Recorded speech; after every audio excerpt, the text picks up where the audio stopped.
रयती हसा बांग चला कना जहां रे मुआवजा रेया कथा बनुआ तो उनकाना रे दो बनाव दाड़िया गया मेनखान नो जे सांगे होड़ बाको नाम करा नोंकाना विकास से डेवलपमेंट और मिट्टी परिवार रे मैनेज रहो सारी कथा कना लेकिन नो जे फरमान को जारिया 30,000 रेया नोआ रेया खिलाफ रे दो थाना चला दरकार और नो जे ओना तांगी तांगी माने प्रशासन ने मेना जे आर हो एटा रिन माझी को जावरा कते सातटी आतुरिन चे नोंकाना ए बिचारा उनी तो चेदे बिचारा योजना तो सरकार कना योजना तो नुकु दो बांग और नुकु तो ओना को बिचारा चिका चे मारे डहारिन होड़ कना को नुकु तो संविधान कानून ह्यूमन राइट्स बाको बतावा तो नोंकाना परिस्थिति रे दो नो जे थाना रे जहां गे जोड़ावा कावदे चे बड़ाई होजो कादे और उनिया उना मेन हो गलत गया जे अपे मा विचार पे मेनते तो मेनखान सामाजिक बहिष्कार धरी जुदी हुयु कना चेतान रे तो उना रेया खिलाफ रे दो थाना चला दरकार गे ताकि एनखान मा बेस जिनिस हो मिन होड़ बाय मेन दड़े और ओनाते ओना दो थाना लेवल रे गलमरा हुयु उनको चाहे 7टी आतुरिन माझी को हुयु चाहे 100 आतुरिन माझी को हुयु ओना रेया न्याय संगत जुदी गता गलमरा हुयुआ एनखान त्रिपक्षी वार्ता जुदी थाना रे हुयुआ एनखान ओना रे दो ऑल तोल तहेना और ओना रे दो उनको बोतरवा को कारण न्याय एमोगी मा प्रशासन कनाय कानून कनाय तो ओना हिसाब ते ओंडे खन न्याय नाम दाड़ेया और उनको जहाना के मन मर्जी उनका बाको फैसला दाड़ेया बाको कमी दाड़ेया कारण होर हो जो तो होड़ लगित कर गया मेनखान प्रशासन दूर चलाव लेनखान उनको ठेन बोतर तहना बाको साहस दाड़ेया गलत विचार और गलत कमी उनाते न्याय हुई दाड़ेया न्याय जाम दाड़ेया और नो जे आबो तला रे हो मान लिया जहां जहां एरिया रे आबो मेना बोन कम होड़ या ढेर होड़ नोआ रे दो गोड़ो गोपड़ो कते कमी लेखान न्याय दो जामो गया और जहां अडिगान राज रे अडिगान जायगा रे तीना गान अब वो हासिल कट गया नौकाना कमी होरा और दोसर कथा तो नुआ जे नोय सारीगे अब तला रे अडी संगे गे मेना बुना सेंगल रे बिचार लेकाते कमी लेकाते मेनखान केटेज बिचार गोमके सला अडी दिन खन गे मेना बुना मेनखान 2 और 2 4 गे हुयु लेकान बिचार नोआ बड़ाय और नोआ चेदो अडी लगती गया माने नोआ गे हुयुआ और नोआ गे होर कना और ओना छड़ा होर दो बनुआ तो ओना लेकाते उनकाना स्ट्रांग बिचार अब सामंग कते संघर्ष तगे हुयुआ और बखान जुदी किंतु प्रांति रगे वो तहेना अब हो ओना गे तो इनखान नोआ ते दो अब ठेन ओकाटा लासेर मेना जहां बिचार ओना वो थोबड़ेया और अब वो बड़ाया मारे डहार मारे उहर रिया कथा नितो ओकाटा समाज सुधर रिया कमी चला कान नोआ बिचार अब जुदी स्पीड बो अगुया जहां तिना चांडे आतु धरी सेटेरवा तो उना धरी चर्चा लेनखान बिचार लेनखान गे ओंडे आडी संगे होड़ा बहो जहां मारे डहार मारे उहर से चलावा कना ओना नोते हेज दाड़िया जेमन नितो फेसबुक रे और व्हाट्सएप रे चला कना मिटंग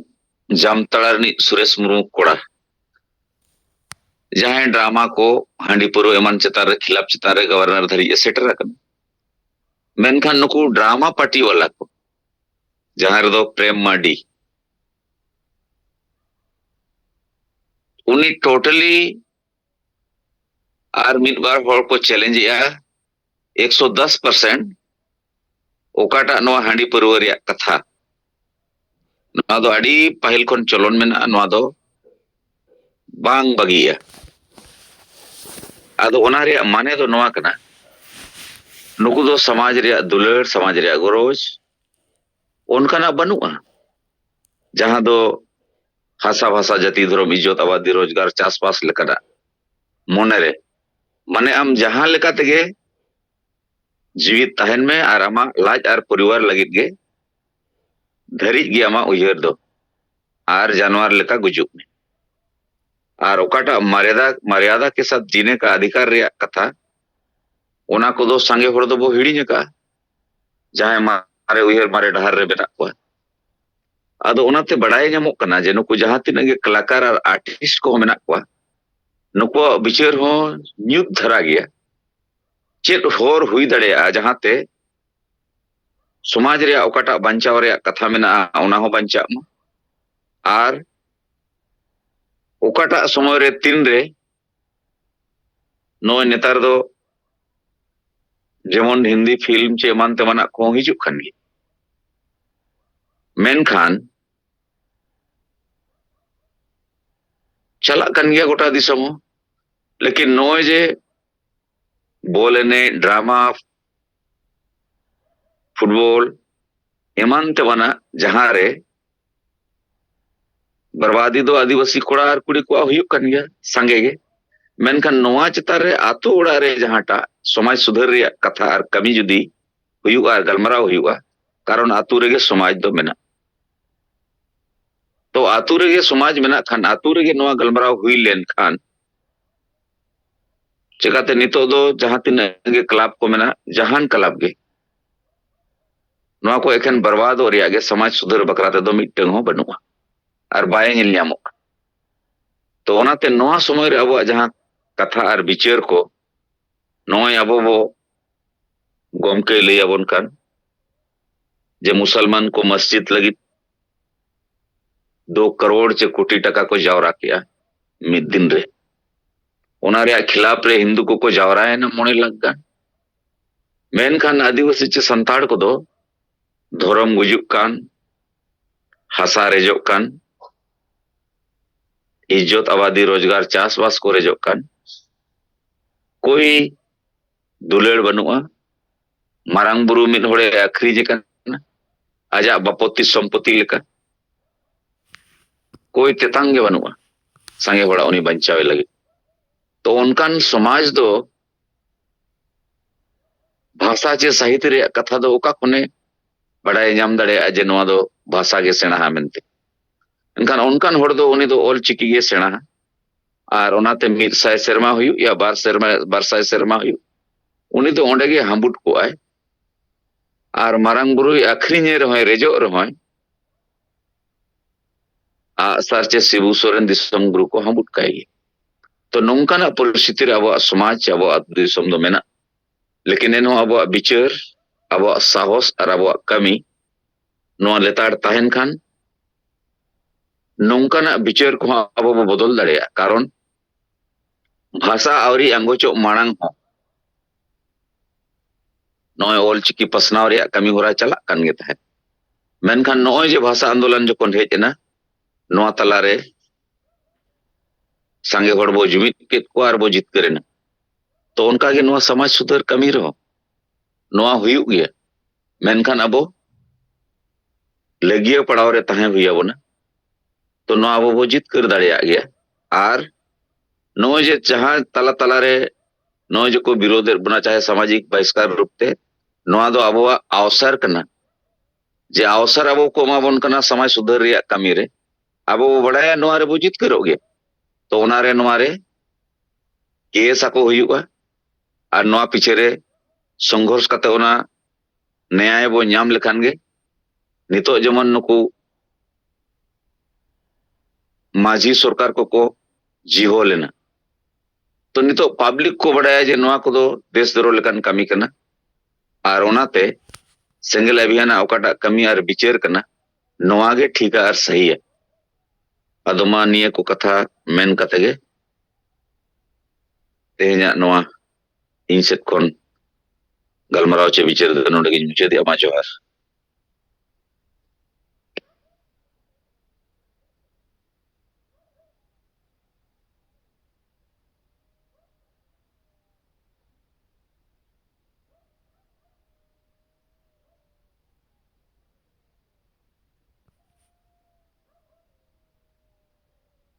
तो रवि नारायण सोरेन तकिन ती किंतु लका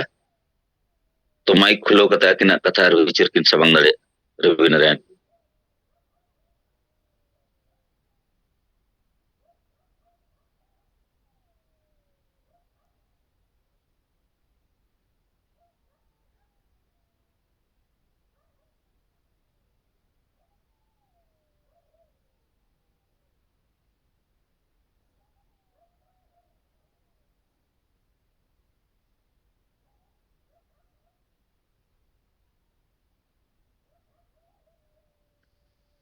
रवि नारायण सोरेन गोमके तीबिन तुलका हेलो सुनेराम गांजो कना तो या आजमो कना नितो सिंगल जुम रे बजड़ाव कान सात पन पनोथरिन अयुरिया को अंजमिया को ona sampai persidit kiri bisa ngomke juit bangga mantan salkan murmu ngomke sampai madam sumitra murmu sampai jahan ge mena akar bang anjamiya ko bahare kurin jotoge ing pahata set koja sibil single jor chal kate mid bar kotta boin atamo cha reporting do nyoga ado प्रथम kate da noa ge nya men katha je tehnya metang awa WhatsApp re emle aku metang grup ring tahe kana menenya na do maji pargana mohol dengkana ado onare metang ko odok ka कि December 23 तारीख invocation of Ol Chiki revolution ओना दो Santali student of Odisha उनको कोडोगा का 23 तारीख खोजा अनिर्दिष्ट कालो आको ऑल चिकी मान्यता ᱧᱟᱢᱟ ओना लगे आदो इnya नोआ अब सिंगल परिवार रे दलाल लेआ आदो ओना दो दलाल रे कारण तीन दो नोआ कना ako ex MP ex MLA আর चेक को माया मासा पेशा अड़ीगान स्टूडेंट ऑर्गेनाइजेशन उनका को नेता हकत को बुद्धिजीवी को चाकरीजीवी को अड़ी रकम आदो इnya मेन कथा मिटांग लाइन ओडे को ओलाका आले जहाले आंदोलन या 23 तारीख दिसंबर ना को पड़ावा आदो ओडिशा सरकार ऑल चिकी मान्यताए मालेमा एक खोजा पीजी धरी ऑल तोल हुयुमा आदो इnya मेन आर उइहर अच्छा अब जीवित बंगा सालखान मुर्मू गमकेया आयुर से 2003 मसिया डिसेंबर 22 तारीख अब भाषा मान्यता 8 शेड्यूल रे ᱧᱟᱢ किया है ओनागी नितो अब भाषा जितकर महा मेनते बो मानाय आर भाषा गे संविधान अनुसारे ᱧᱟᱢᱚᱜᱼᱟ आर ᱧᱟᱢ आकाना आर जहां तिना भाषा गे नितो 22 टी भाषा बनावना ओना जतो संविधान आईन अनुसारे ओना दो ᱧᱟᱢ आकाना आदो नुकु आ मेन आदो नोनागी मेना स्टूडेंट कना पे बांग खान दो चाकरीजीवी इत्यादि जहां के मेना आकान पे आदो नीट धरे हम बापे बडाय लेगा जे ऑल चिकी दो मिटांग लिपि कना ओना दो मान्यता तो बाय ᱧᱟᱢᱟ ओना दो ऑटोमेटिक भाषा जनी ᱧᱟᱢᱟ मान्यता सरकार एमआई द्वितीय भाषा रूपते एनखान दो ओना दो हुई दाड़िया स्वीकृति भाषा दो आज द्वितीय लैंग्वेज हिसाब से ओडिशा सरकार बेंगल सरकार एडे कोनते आसाम सरकार झारखंड सरकार फर्स्ट लैंग्वेज ताई दोया संताली भाषा ओने उनका आदो नुकु तो निर्धारित जो बाको उड़ाय दा इnya मेनते नो नोंका मिटा साकाम को पासनाव गाते और ग्लावन बो मिदुआ 23 तारीख हो जा अनिर्दिष्ट कालो अब ऑल चिकी सेकेंड मान्यता नाम भाषा दो बांग ऑल चिकी मान्यता नाम अदो नोनोंका आगोरिन होड़ा उयहर और उनी चेत समाज रे उयहर उनको बाको उयहर इतो केसी टुडू मेंटल लगा और सुंदरंग उनके तिकिन के मेंटल लगा उनको तो समाज रे दुलड़ के तक बोलना तो नोनो हुई कना मेन कथा अदो उनको नित धरी बाको बड़ाया का तले थोड़ी सारतुज में जहर के बजा अदो मिटांग 3 पॉइंट रे तो बाय बजा नोआ हिना असल नोआ मिटांग सिंग बड़ा केते तवኝ लई किया अदो ना चितान रहो और ओकालका बु इहरिया मेन दो दरकार कान गया जे नोआ दो सरी चे मिछो जे आबो हो जदि ओनका बु इहरिया जे ऑल चिकी दो सेकेंड मान्यता नाम मा में तो ओडिशा सरकार थे अदो नो नोकान उइहर जदि तबो अबोआ हो ताहेना ओड़ा हो ताहेना गा उनी दो चेद एम बुझाव अब इन दो जहां तिना लिंग नाम को हर को गकु उनको मिताव का भाई आपे तो माने बोहो जदि ओतरे कुटम कुटम तापे फोया पे मयाम भूली जिलना ऑल चिकी दो मान्यता तो बाय सरकार दो बायम दाड़े भाषा मान्यता सेकेंड लैंग्वेज जो ओडिशा बाग एनी सांताड़ी ट्राइबल स्टेट में जहां तीन एरिया रे ओना दो पे डिमांड खान दो पे जाम के भेनो दो बाय नाम गकु उनके को एक बार मरंग मरंग ऑल पढ़ा हो इंदो नो दिन मिता को तमे भाई मुंडो बाड़े ले किसी अब केवल सालखान वो तेज भाषा लोचा का मिनते शेड्यूल 8 रे मेना आमेन ते तेज अब सिर्फ पे ᱧᱟᱢ बागा बापे ᱧᱟᱢ आपे नोनो कान कथा अदो जहां नोआ मिटांग ती और द्वितीय कथा केसी टुडू गमके तिकिन जहां किन दो किया इन चेर लिका ते खान नुकु होड़िन दाड़िया को बंग खान दोई नोआ रे जितकिरवा अदो सुनराम गमके तिकिन प्रांजल भावरे नोआ रे अदो किन लई किया एन होन किछि लई आnya एक्सपीरियंस थिंग नोआ चेतन रे दो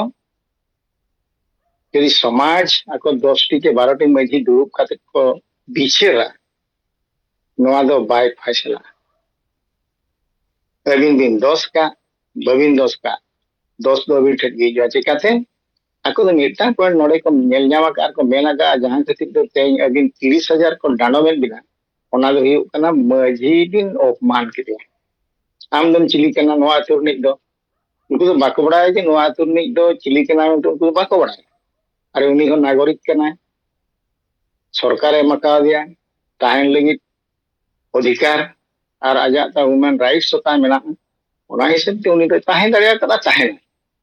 आम दो बाम मेन दरा आम दो कोई कना मेनते नोआ मेटा केनिस और मजी दो चेरी होप मेन कथा मेने होप जिनिस दो इंदो गोई मनाय तेनो होप जिनिस रे अभी ओकोय बोबिन मना दाड़िया अदो होप दो मेन कथा कान गया ना सरी कथा मेन लेना कथा दो डको ओने उनका कथा नोआ लगी ते बिचेर दो ओंडे दो बाय उनके इनके लगी बिचेरो अगला बना पे 14 टिके हेजन मजी 15 टिके हेजन ग्रामन थाना रे वो बिचेरा थाना दो ठीक मीमांसा कथा है ठीक है ते थाना रे दो थाना अधिकारी ताहें को उनी बिचेरा उन्हें ठीक काचे भूला उनी बचाव नाम तो ना राय एम और मझी दो बाको मेना ना दो आको दो मिटा मझी जहां मेन गया ना जोतो ना डोड़ा रखनी दोना कोने गड़गुट बागा ना दो ठीक कथा कान गया चिकाते ako मझी कना तो ako मग अपमानित कना से ओने उनका कथा केनो इnya मेनचे नोआ को बांग काते अबिन दो जहां बिन केस आता ओना केस दो चीर लिकाते चेतान से चला बंखान थाना ते हो काते को बिचेरा को मा नोना के कमी और अचूरे को बिचेरा लिया ओना को दो बांग कना और थाना प्रभारी यदि मैंने बांग आपे समाज रे मेना आपे नोका के बिचेर पे अरे भाई समाज में मैं नोका के दिया समाज बिचेर बिचेरे냐 समाज बाय बिचेर दाड़े आपण सेटा जानि ना तेणु इnya मेन हिसाब ते इnya जो केस एफआर इन हो जाका और जदि बबिन लो जाका एफआर लो जबे और जदि उनी बाय आंजम थाना प्रभारी कोर्ट से ही जुबे एन उनको तो को जरिया और को हेरा दिया अबिन यदि ना तुनी मझी ते कोर्ट बिन अगुइया इनकान उनी दो इन बांग तिया ᱟᱨ ᱤᱧ ᱱᱚᱣᱟ ᱠᱷᱟᱹᱛᱤᱨ ᱛᱮ ᱪᱮᱫ ᱤᱧ ᱪᱤᱠᱟᱹᱭᱟ ᱛᱮणᱩ ᱩᱱᱤ ᱵᱚᱛᱚᱨᱚᱜᱼᱟᱭ ᱱᱚᱣᱟ ᱦᱩᱭᱩᱜ ᱠᱟᱱᱟ ᱢᱤᱫᱴᱟᱝ ᱩᱯᱟᱭ ᱟᱨ ᱢᱤᱫᱴᱟᱝ ᱩᱯᱟᱭ ᱦᱩᱭᱩᱜ ᱠᱟᱱᱟ ᱡᱟᱦᱟᱸ ᱥᱮᱫ ᱛᱮ ᱦᱚᱲ ᱪᱟᱞᱟᱜ ᱠᱟᱱᱟ ᱡᱚᱫᱤ ᱚᱱᱟ ᱚᱠᱚᱭᱟᱜ ᱦᱚᱸ ᱯᱟᱴᱟ ᱵᱷᱩᱠᱛᱚ ᱡᱟᱭᱜᱟ ᱵᱟᱝ ᱠᱟᱱᱟ ᱜᱚᱢᱮᱴᱟᱜ ᱡᱟᱭᱜᱟ ᱠᱟᱱᱟ ᱮᱱᱠᱷᱟᱱ ᱜᱚᱢᱮᱴᱟᱜ ᱨᱟᱥᱛᱟ ᱪᱟᱞᱟᱜ ᱠᱟᱱᱟ ᱚᱱᱟ ᱫᱚ ᱵᱟᱠᱚ ᱚᱴᱠᱟᱣ ᱫᱟᱲᱮᱭᱟᱜᱼᱟ ᱚᱠᱚᱭ ᱦᱚᱸ ᱟᱨ ᱡᱚᱫᱤ ᱟᱹᱛᱩ ᱦᱚᱲ ᱠᱚ ᱚᱴᱠᱟᱣᱮᱜᱼᱟ ᱮᱱᱠᱷᱟᱱ ᱟᱠᱚ ᱚᱱᱟ ᱨᱮᱭᱟᱜ ᱯᱨᱚᱢᱟᱱ ᱠᱚ ᱫᱮᱠᱷᱟᱣ ᱵᱟᱝᱟ ᱱᱚᱣᱟ ᱫᱚ ᱟᱞᱮᱭᱟᱜ ᱫᱚ ᱢᱟᱲᱜᱷᱟᱹᱴᱤ ᱠᱟᱱᱟ ᱵᱟᱝᱠᱷᱟन ᱫᱚ ᱠᱷᱮᱲᱚᱯᱚᱲᱤᱭᱟ ᱠᱟᱱᱟ ᱵᱟᱝᱠᱷᱟन ᱫᱚ ᱜᱳᱪᱚᱨ ᱡᱟᱭᱜᱟ ᱠᱟᱱᱟ ᱱᱚᱣᱟ ᱫᱚ ᱡᱚᱛᱚ ᱦᱚᱲ ᱥᱚᱢᱩᱦᱚ ᱡᱟᱭᱜᱟ ᱠᱟᱱᱟ ᱟᱞᱮ ᱫᱚ ᱦᱚᱲ ᱫᱚ ᱵᱟᱝ ᱪᱟᱞᱟᱜ ᱨᱮᱦᱚᱸ ᱟᱞᱮ ᱱᱚᱣᱟ ᱠᱚ ᱞᱟᱹᱜᱤᱫ ᱫᱚ ᱛᱟᱦᱮᱸ ᱦᱚᱪᱚ ᱚᱱᱟ ᱦᱩᱭ ᱫᱟᱲᱮᱭᱟᱜ ᱜᱮᱪᱚ ᱟᱨ ᱵᱟᱝᱠᱷᱟन ᱜᱚᱵᱷᱢᱮᱱᱴᱟᱜ ᱯᱤᱭᱳᱨ ᱜᱚᱵᱷᱢᱮᱱᱴᱟᱜ ᱡᱟᱭᱜᱟ ᱠᱟᱱ ᱠᱷᱟᱱ ᱫᱚ ᱚᱱᱟ ᱫᱚ ᱨᱟᱥᱛᱟ ᱪᱟᱞᱟᱜ ᱜᱮᱭᱟ ᱡᱟᱦᱟᱸ ᱞᱮᱠᱟᱛᱮ ᱚᱱᱟ ᱠᱷᱟᱹᱛᱤᱨ ᱦᱚᱸ ᱡᱩᱫᱤ ᱛᱮᱦᱮᱧ ᱟᱹᱵᱤᱱ ᱠᱮᱥ ᱟᱹᱵᱤᱱ ᱮᱱᱠᱷᱟᱱ ᱚᱱᱟ ᱦᱚᱸ ᱪᱟᱞᱟᱜ ᱨᱟᱥᱛᱟ ᱪᱮᱫ ᱚᱥᱩᱵᱤᱫᱷᱟ ᱦᱚᱸ ᱵᱟᱝ ᱠᱟᱱᱟ ᱚᱱᱟ ᱫᱚ ᱜᱚᱝᱠᱮ ᱚᱱᱟ ᱫᱚ ᱜᱚᱝᱠᱮ ᱯᱩᱨᱟᱹ ᱥᱚᱨᱠᱟরি ᱡᱟᱭᱜᱟ ᱠᱟᱱ ᱜᱮᱭᱟ ᱟᱨ ᱚᱱᱟ ᱥᱩᱨ ᱨᱮᱜᱮ ᱟᱞᱮᱭᱟᱜ ᱡᱟᱭᱜᱟ ᱦᱚᱸ ᱢᱮᱱᱟᱜᱼᱟ ᱚᱱᱟ ᱥᱚᱲᱚᱠ ᱥᱩᱨ ᱮᱱᱮᱡ ᱥᱩᱨ ᱨᱮᱜᱮ ᱚᱱᱟ ᱫᱚ ᱯᱩᱨᱟᱹ ᱥᱚᱨᱠᱟরি ᱡᱟᱭᱜᱟ ᱜᱮ ᱚᱠᱚᱭᱟᱜ ᱴᱤᱠᱚᱴ ᱡᱚᱢᱤ ᱦᱚᱸ ᱵᱟᱭ ᱪᱟᱞᱟᱜᱼᱟ ᱟᱨ ᱚᱠᱚᱭᱟᱜ ᱯᱩᱭᱥᱟᱹ ᱦᱚᱸ ᱵᱟᱭ ᱪᱟᱞᱟᱜᱼᱟ ᱱᱚᱣᱟ ᱫᱚ ᱮᱢᱮᱞᱮ ᱯᱷᱚᱸᱰ ᱠᱷᱚᱱ ᱟᱞᱮ ᱫᱚᱞᱮ ᱰᱤᱢᱟন্ড ᱠᱟᱛᱮ ᱞᱮ ᱟᱹᱜᱩ ᱞᱮᱜᱼᱟ ᱟᱫᱚ ᱩᱱᱠᱩ ᱫᱚ ᱦᱤᱥᱟᱹ ᱥᱩᱭᱟᱹ ᱛᱮᱜᱮ ᱠᱚ ᱡᱚᱛᱚ ᱠᱚ ᱱᱚᱝᱠᱟᱜ ᱠᱟᱱᱟ ᱟᱨ ᱟᱹᱛᱩ ᱜᱩᱞᱟᱢ ᱨᱮᱠᱚ ᱫᱚᱦᱚ ᱠᱟᱜᱼᱟ ᱚᱱᱟ ᱯᱨᱚᱵᱞᱮᱢ ᱠᱟᱛᱷᱟ ᱫᱚ ᱚᱱᱟ ᱟᱪᱪᱷᱟ ᱟᱪᱪᱷᱟ ᱴᱷᱤक ᱜᱮᱭᱟ ᱚᱱᱟ ᱫᱚ ᱟᱯᱮ ᱪᱟᱞᱟᱜᱼᱟ ᱪᱮᱫ ᱚᱥᱩᱵᱤᱫᱷᱟ ᱵᱟᱝ ᱪᱷᱩᱴᱟᱹᱣ ᱠᱷᱟᱱ ᱛᱚ ᱚᱱᱟ ᱫᱚ ᱵᱟᱨ ᱯᱮ ᱦᱚᱲ ᱯᱮ ᱚᱰᱚᱠ ᱨᱟᱥᱛᱟ ᱫᱚ ᱪᱟᱞᱟᱣ ᱫᱟᱲᱮᱭᱟᱜᱼᱟ ᱟᱫᱚ ᱱᱚᱜᱼᱚ ᱱᱚᱝᱠᱟ ᱠᱟᱛᱷᱟ ᱟᱫᱚ ᱟᱹᱞᱤᱧᱟᱜ ᱩᱭᱦᱟᱹᱨ ᱛᱮᱫᱚ ᱱᱚᱜᱼᱚ ᱱᱚᱝᱠᱟ ᱵᱤᱪᱟᱹᱨ ᱛᱟᱹᱞᱤᱧ ᱦᱟᱸᱜ ᱱᱚᱣᱟ ᱢᱤᱫᱴᱟᱝ ᱟᱫᱚ ᱱᱚᱣᱟ ᱪᱮᱛᱟᱱ ᱨᱮᱫᱚ ᱱᱤᱱᱟᱹᱜ ᱜᱮᱞᱤᱧ ᱢᱮᱱᱟ ᱟᱨ ᱢᱤᱫᱴᱟᱝ ᱞᱤᱧ ᱢᱮᱱ ᱧᱚᱜᱟ ᱞᱟᱥᱴ ᱨᱮ 4/12/2025 ᱨᱮᱜᱮ ᱢᱤᱫᱴᱟᱝ ᱚᱰᱚᱠ ᱞᱮᱱᱟ ᱟᱵᱚ ᱟᱹᱫᱤᱵᱟᱹᱥᱤ ᱦᱚᱨᱤᱡᱚᱱ ᱡᱮᱱᱟᱨᱮᱞ ᱵᱟᱝ ᱡᱟᱦᱟᱸᱭ ᱠᱚ ᱯᱨᱚᱢᱟᱱᱤᱛᱤᱠᱚᱨᱚᱱᱚᱜ ᱠᱟᱱᱟ ᱮᱱᱠᱷᱟᱱ ᱫᱚ ᱚᱱᱟ ᱫᱚ ᱱᱚᱝᱠᱟᱜ ᱠᱟᱱᱟ ᱱᱤᱛᱚᱜ ᱡᱟᱦᱟᱸᱭ ᱫᱷᱚᱨᱢᱚ ᱠᱚ ᱯᱚᱨᱤᱵᱚᱨᱛᱚᱱᱟ ᱮᱥᱴᱤ ᱠᱚ ᱮᱥᱥᱤ ko ᱢᱟᱲᱟᱝ ᱢᱟ ᱮᱥᱥᱤ ᱢᱟ ᱵᱟᱠᱚ ᱧᱟᱢᱮᱫ ᱛᱟᱦᱮᱸ ᱨᱤᱡᱟᱨভᱮᱥᱚᱱ ᱱᱤᱛᱚᱜ ᱡᱟᱦᱟᱸᱭ एसटी को धर्मांतरीकरणोगा एनखान उनको दो नोआ रिजर्वेशन आर बाको एनते नोआ हो हाई कोर्ट राय एम आका अदो नोनोका नितोगा डिसीजन को हुयुग काना ता नोआ को दो बड़ाई दरकार काना नोआ को निहाती आबो भितरे रे लपई दरकार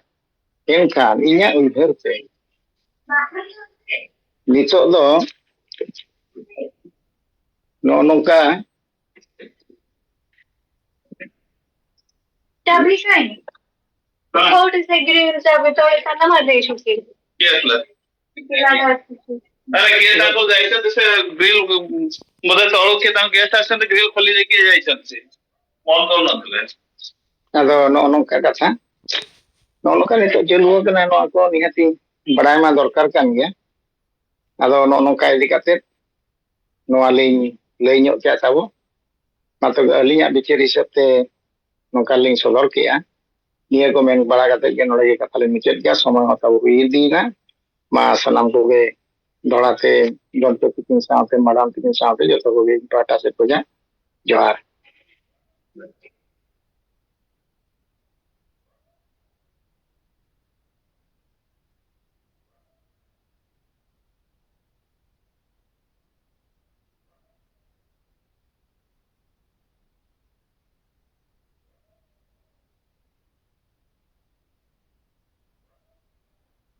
sanam ko johar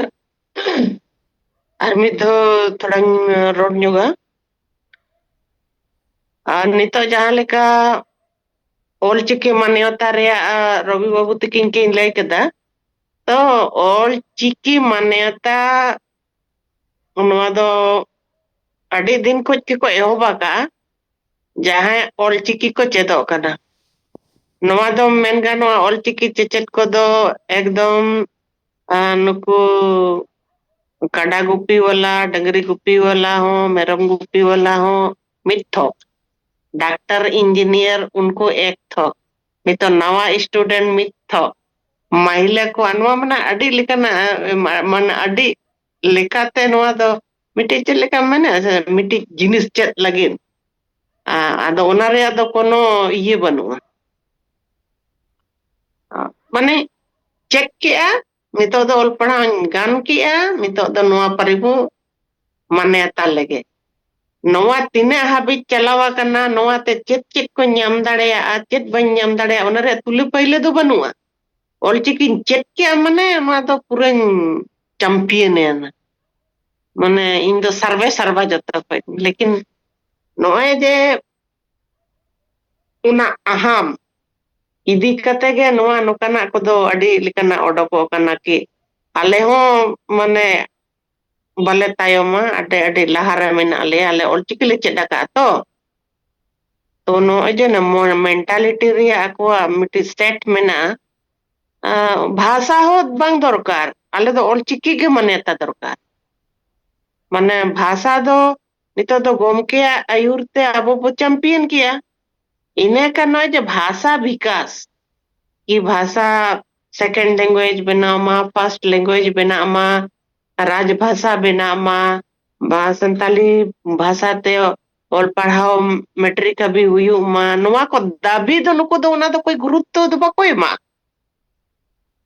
जहां तक फायदा ᱧᱟᱢᱚᱜᱼᱟ ᱚᱱᱟ ᱨᱮᱫᱚ ᱱᱩᱠᱩᱣᱟᱜ ᱫᱚ ᱠᱳᱱᱳ ᱚᱱᱟ ᱢᱮᱫ ᱞᱩᱛᱩᱨ ᱜᱮ ᱵᱟᱹᱱᱩᱜᱼᱟ ᱚᱱᱟ ᱪᱮᱛᱟन ᱨᱮᱫᱚ ᱢᱟᱱᱮ ᱵᱷᱟषᱟ ᱵᱟᱢ ᱢᱮᱱ ᱞᱮᱠᱷᱟᱱ ᱛᱚ ᱥᱚᱨᱠᱟᱨ ᱦᱚᱸᱛᱚ ᱵᱟᱭ ᱟᱸᱡᱚᱢᱟ ᱱᱤᱛ ᱦᱟᱹᱵᱤᱡ ᱢᱤᱫᱴᱤᱡ ᱜᱮ ᱵᱟᱠᱚ डिमांड को दोहो आका जे संताली पार्सी ते ऑल पढ़ाओ एहोबो मा बखान 1 to 5 हाबिज सरकारी ते नवा एहोबो मा जेमन आरेलेन गिद्रे को चेदो मा एटा हो को चेदोआ ले आ को चेदोआ आर सलाते अडी गन जिनिस तो नुकु दो भाषा को दो नुकु दो बांग लगती नुकु दो ऑलचिकी ओने जे ऑलचिकी चेटा का तो नवाते तिने लाभ नामे आचे हानि नामे ओना दो और छोर नुकु दो ज्ञान के बनुआ समाज के बनुआ विचार के बनुआ मेनखान ऑलचिकी चेटा का इने गे ताको इने इने सुमन आर ओना तेगे हानेम दोनो माने दोन जोंग कना दोन दोन तन को दोन गुचु लेकिन चेक को ᱧᱟᱢᱟ नुको दो इने ओ बाको बडाया ऑलचिकी की खोज वाला को मान्यता वाला को कि भारत सरकार नवा दो आंगोच की मेंते से यूपीएससी एग्जाम रे दो ना दो माने ये किया है कि ऑलचिकी ती हो पे ऑल दाड़ेया देवनागरी ती हो पे ऑल दाड़ेया ऑलचिकी मान्यता किया है सरकार ओना मेंते तो यूपीएससी रे मोल दाड़ेया तो नीने के बाको बुझो दाड़ेया कना नुकु आर चेनेम बुझो या नहीं तो उयर पे नुको दो मिड लिकन चेत नहीं मेने उल्टे खोपड़ी बु मेन दाड़ेया नुको दो ना काटाते ताड़ाम बदल नुको दो बहुत ताड़ाम मोला कना को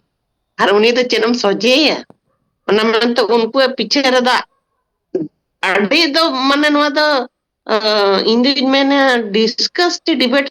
जे डिस्कस रे ये दो विषय दो बांग कना नुकु दो ऑल मंगल को मा कि जहां के नोकान रोड पर रोडे कि ऑलचिकी मान्यता लगे नि तो चेक बु चलुई आपे नवा यूपीएससी रे नवा मान्यता ᱧᱟᱢका भारत सरकार से खोज मेनते नवा दो को एलाव किया कि आपे ऑल दाड़ेया नवा बापे बुझ दाड़ेया कन चेत ऑलचिकी रे आपे लड़ाई कना आपे तो बेकार फालतू होड़ कना पे आपे बोहर तो गुरी की पेरेज कना नोका काते उनको दो ढिंडरो कोमा और ऑलचिकी वाला दो डॉक्टर मिट्टी चेयर रे दुबे और उना रगे मिट्टी डंगरी गुपी वाला ऑलचिकी चेत होला नि दुड़ुब को और किंग कपाल मारा मिट्टी एमबीबीएस और मिट्टी डंगरी गुपी और इने खान नुकिन बना होड़ किन चर्चा चेत किन ᱧᱟᱢ ओडोका मिट्टी रिसर्च लेका जहाना किन कपाल मारावा इने खान चेत ओडोकवा मिट्टी डंगरी गुपी वाला और मिट्टी एमबीबीएस वाला और मिट्टी इंजीनियर ओंडे हो मिट्टी इंजीनियर लगाओ पे डंगरी गुपी वाला बीचर को सामांगा इंजीनियर को ओके या ची डॉक्टर को ओके ओके या को ओके लेकिन के लेवल पे तो ठीक ही चला ने ज्ञान वर्धक विचार दृष्टिकोण ते दोनों को तो फेल गया डॉक्टर और डंगरी गुपी बराबर मैंने डंगरी गुपी वाले एमबी इंदिज मैंने एक लाइन तो ऑल गनवा कि ऑलचिकी जहां तिने को चेडाकार ऑलचिकी इदी कते जहां आंदोलन रे मेना को नुको दो उल्टा को पड़ी और बोहर तो गुरी किता को परे जगह नीना बाको बड़ाय दाड़ेया कना कि नुकु खोपड़ी रे ना तार्किक ज्ञान के ताकू बनुआ कि भारत सरकार दो ऑलचिकी मानवता के उना मेनते तो यूपीएस रे ओल गानो कना इने बाको बुझो दाड़े कन निकु चेदम बिझो ओको ना आरो सुपर सरकार मेना को चे नुई सरकार ठन दा को ये माने मने भाई संतुष्टि हो कना इने खन ओको सुपर सरकार ठन को चला पछा को नॉलेज रे मेना कन ini nito abu mahamahim राष्ट्रपति में उन्हें टेन को चला मा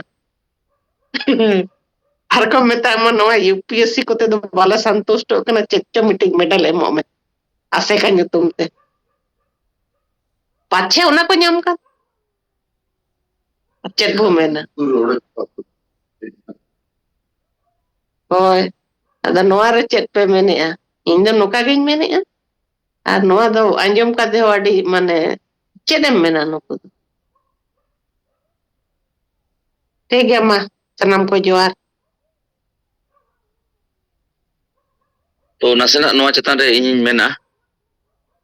ओना दो नोआ के मिटन फेसबुक रे वीडियो नेले तहन जोतो राजरिन आसेकारिन रायरंगपुर आसेका आयुरते राष्ट्रपति द्रौपदी मुर्मू सला को ᱧᱟᱯᱟᱢ लेना और उनारे अड्डी को कुसीना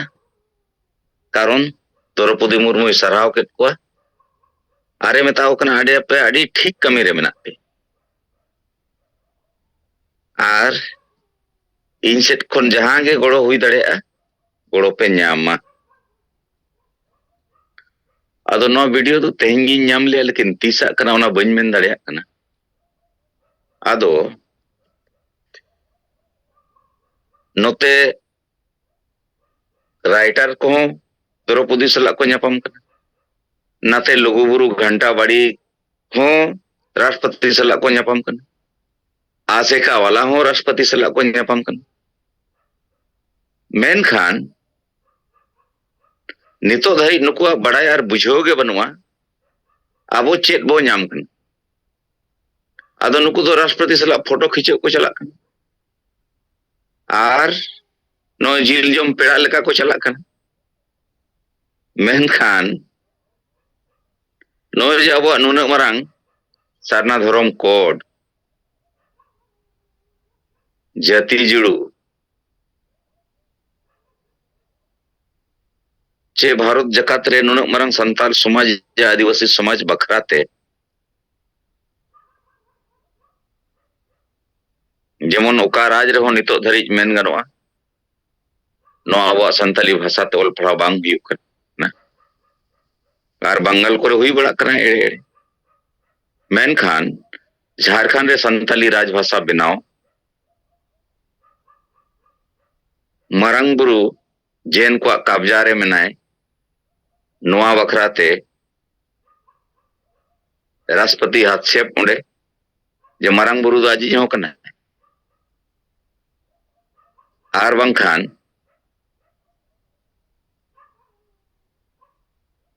माने नुइना मोने शर्माए तहन गिया मेनखान भारत दिसोम रे नुना मरांग आदिवासी चे संताल समाज रिन होड़ जुदी न्याय और अधिकार बाबो ᱧᱟᱢ दाड़ेया तो ना दो अडी लजाव पड़ा के कथा और लजाव पड़ा माने तो कोई को हो चेत बो कोई कना बाबो बड़ाया बाको बड़ाया और एमो की जो चेरी एमा को उनी हो बाय बड़ाया और बखाने लैया नुना ढेर डोभा पे लाया मेनखान 9 जे 2011 रे होड़ लेखा रे 50 लाख गन होड़ सरना धर्म बो लेना मेनखान ओना रे बड़ाय और बुझो लगी दो ओकोय हो पलेट बाको मेताय कना समुद्र सेंगल अभियान और अबोई दिसम गमके तो नौकर दो आदिवासी समाज तेहन दो आतु समाज रे ओकाटा सारी कथा बो मेने सारी के संविधान कानून ह्यूमन राइट्स से मानव अधिकार और जनतंत्र दो लागू बनु और नोआ कारण तेगे अबो गुलाम बनाव कते मेना बुना निये गे बड़ाई ᱧᱟᱢᱚᱜ कना और बुझो ᱧᱟᱢᱚᱜ कना और नुकु जहां तिना के कॉल पढ़ाव कन चाहे डॉक्टर इंजीनियर ऑफिसर चाहे काडा गोपी वाला नुकुआ लेवल दो ऑल चिकी गे कना भाषा साहित्य ᱨᱮᱭᱟᱜ लेवल दो बनुआ नोआ गे बड़ाय ᱧᱟᱢᱚᱜ ठीक गया मा जोहर ए गोंके द्रौपदी तिकिन मा 29 तारीख को नेता आकाद किन दो टाटा रे हिजू रे प्रोग्राम मेना दो होय ओना रे दो ना किन हिजुग गया मेनखान इᱧ लay किया नुकु आसेका ग्रुप को को ᱧᱟᱯᱟᱢ len ता ओना कथाᱧ लay की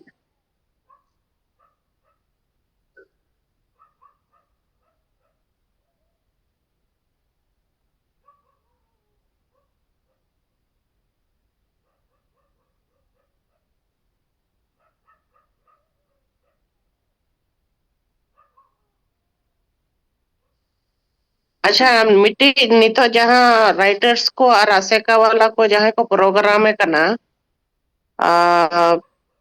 भाषा दिवस 22 दिसंबर भाषा विजय दिवस तो बांगे नितो तो गोटा पेपर रे इन जत्तो पेपर ओडो को कना राष्ट्रपति महोदय आ रही है तो भाषा दिवस रे और उना दो माने ये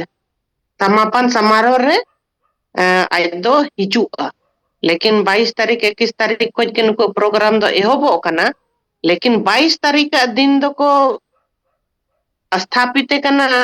भाषा दिवस 22 दिसंबर भाषा दिवस नवा ना गलत चीज सेनो कना आदो आबो को नवा दो विरोध दरकार ओना फेसबुक व्हाट्सएप रे केनो भाषा दिवस गलत जिनिस नोडे को स्थापित कना भाषा दिवस तो बांगे भाषा विजय दिवस नुका बार बार ओलो मा जहां रे के बुनेला नुको डायरेक्ट न तो गलत जिनिस पे ओलो कना ओकोय को छटीर का नवा तो भाषा दिवस कना मनते दस बु कुलियो मको ना भाषा विजय दिवस दो कना इस दिन उस चीज को पारित को ठीक है ओने थोड़ा ध्यान बुध होय मा जो तो पेपर रे नेले कना जो तो होला राष्ट्रपति महोदय आएगी भाषा दिवस में अरे बाबा प्रोग्राम रे उनका को लिया तो गलत जाएगा ना गलत हुआ ठीक है